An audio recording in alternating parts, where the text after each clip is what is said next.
Hello, magandang araw mga farmland. Nandito po ako sa property. Ito po ay located po dito sa bundok po ng Galalan, Pangil, Laguna. Napakaganda po ng location nitong property kasi nasa upland siya. So, malamig po yung klima dito. At ang kagandahan po, tabi siya ng kalsada. So, maaari nga po na ang road ay dumaan pa mismo sa lupa doon sa property. So hanggang doon pa po, nandun po yung sapa. Pero dahil nga po sa sobrang sukal, hindi ko alam kung may ipakita ko po sa inyo. So yung way na yan, palabas po yan ng highway. Ang kagandahan po ay ano, meron na po siyang camping site na dinidevelop dito sa tapat ng property. Tapos ayan po. At duma nadaanan po talaga ng kalsada ang property kasi yung part na yun nandun kung saan yung kita yung view ng Laguna de Bay, sako pa po yun ng property, tas paitaas po dyan papunta diyan. Ang kagandahan dito mga ka-farmland ay mababa lang po yung presyo. Ito po ay 150 pesos per square meter. Kaya lang po malaki po yung area. Ito po ay 3 lote. So, ito hanggang dito po yung property. Sako pa po kasi meron po itong sapa dyan. Pero, susubukan ko, titingnan ko po kung makakapasok ako. Ayan. So, dahil tayo nasa kabundukan, yung huni na naririnig nyo, huni po yan ng kuliglig. Ganda pong i-develop itong mga ka-farmland, gawing farm, retirement place, retirement home nyo, and at the same time, pwede din pong gawing camping sites. Kasi po, napakaganda po ng, ng view. 360 degree po yung view pag nasa taas ka doon, once po na maipalinis po yung area. At kasalukuyan nga po, nagkakaroon po dito ng development dito sa area kasi nga po, gawa po ng mga windmill project. Pero hindi mismo dito sa may property. Kumbaga, medyo malayo naman po. Kaya lang, yung way, yung daan, dito po inaakyat yung mga equipment, yung mga LEC, yung mga turbina, yung mga ganyan. So, mga farmland, try ko pong pumunta dito sa may sapa. Kung maaabot ko.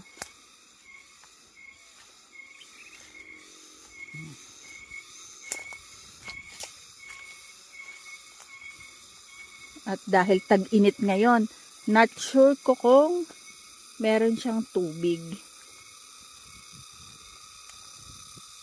Ayan. So, ito yung sapa. Parang, ano siya ngayon? Tuyot.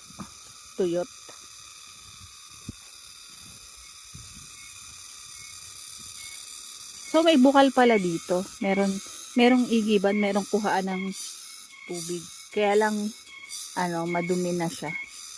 Kasi hindi na po na lilinis. So, ito yung during ng tag-ulan, yan po yung nagkakaroon ng tubig. Madami po dito is mga punong kahoy.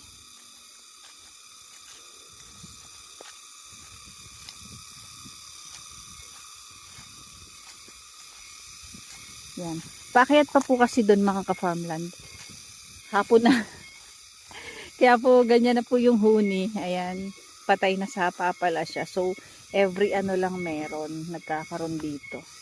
So, baka naman meron pa doon sa likod. Hapon na po kasi kaya ganyan ng huni ng mga ibon. Madami pong punong kahoy. So, ang ganda po dito sa lugar. Sobrang lamig at ang nakakatuwa po kasi is tahimik po dito. Hindi lang ako makapasok sa area kasi mataas pa sa akin yung damo.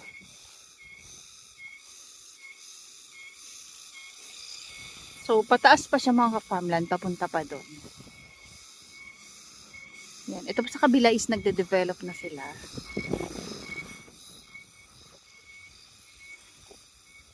And yung way na yan is padiretso pa dyan sa barangay diyan. Dyan po yung isa kong vlog na 1 hectare. May 1.4 hectare din po. And tapos ang property ipataas pa. Mamaya, na lang, drone video na lang po yung mapapakita ko sa inyo kasi sobrang taas ng damo. wala po akong makitang daang tao para umakyat ako dun sa loob.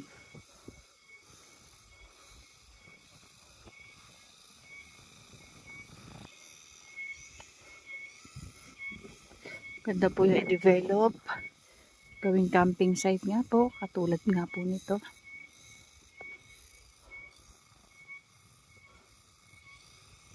Hindi nyo na po paproblemahin ang daan or ang kalsada kasi yan na mismo o lumapit na mismo sa property. So naka-curb ang kalsada sa property. Ayan o, meron ding nagde-develop doon, tapos merong bahay doon.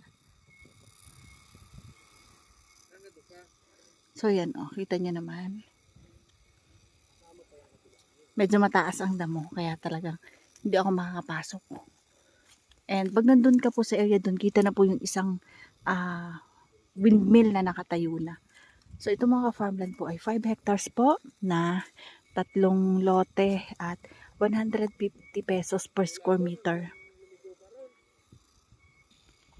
Magandahan po. Tumawid po dito yung property.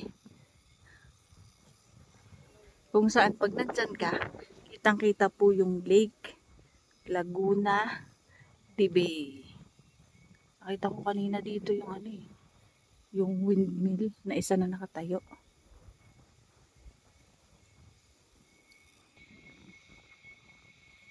So ayan, nandyan po yung windmill, ayun. Ay, nawala. Natago. Diyan, windmill, bundok.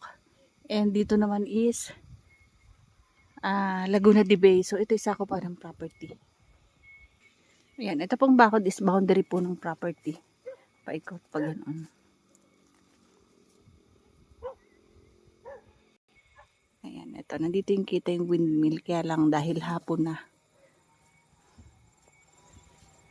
Pabasin lang ang puno na yun. Kako pwede, may ang puno na yun.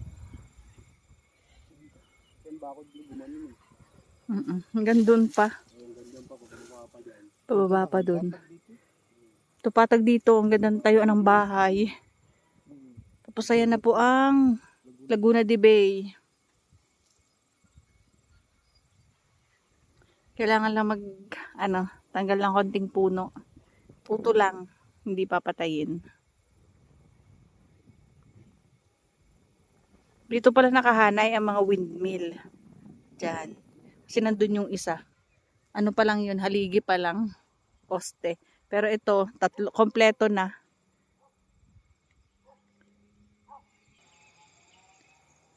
Ayan. Try natin, ipakita ulit. Yan. Ayan po yung windmill. Ay. Yan. Maulap, kaya kulay puti din. Pakita na lang natin sa drone video yung kabuuan ng property. Kasi hindi namin mapasok. Taas, madaming puno. Yan, pag nalinis din to, ganyan din kaganda. Pero yung paglilinis kasi nila, nagtitira sila ng mga puno sa area. So yung halimbawa, yung tatayo lang ng mga kubo, ng bahay, yun lang yung tinatanggalan nila ng puno.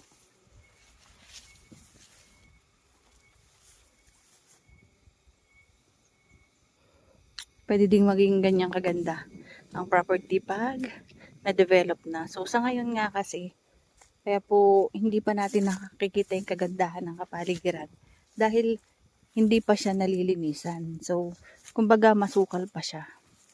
Ayan, nandyan po ang Laguna de Bay. Ganda ng view. 360 degree po ang view natin dito. Ulit ko mga farmland. Ito po 5 hectares na 150 pesos per square meter po. Ito po ay tax declaration. 3 tax deck po.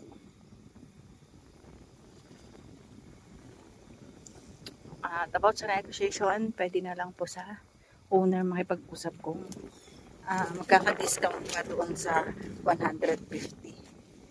Ito mga ka-farmland ay along Barangay Cemented Road.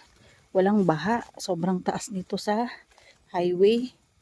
And siguro mga 20 minutes drive from highway.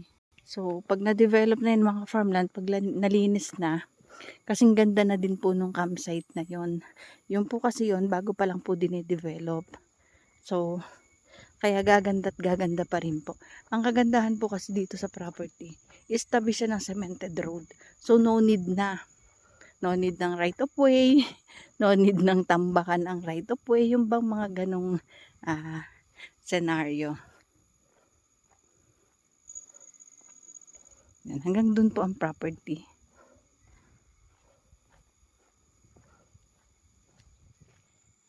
Ayan mga ka-farmland. Ayan, hanggang diretso pa po.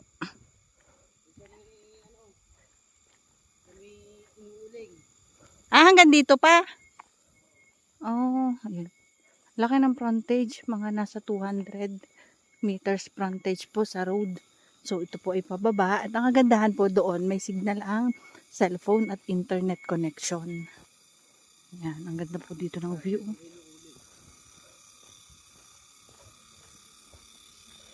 Hanggang dito pa? Ito. Ang property ay hanggang dyan. Dito. Papakita ko mamaya sa yung daan. Oo. Itong daan. Ay mapa. Yan po, kasama pa sa property.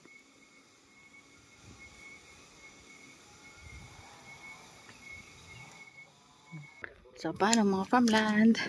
Ito po yung kabuuan ng property. At idudugtong ko na lang po yung drone video para makita nyo. And ito po 5 hectares na 150 per square meter. Hiningal ako kasi nagpunta ako doon sa pinakababa. So, ang kagandahan, ang laki ng frontage niya sa road. Nasa 200 meters frontage po. Ito po ay tax declaration. Pero may kadastro, pwede pong patitulahan. So, paano mga farmland? Bye-bye po. See you for the next videos. God bless po sa ating lahat.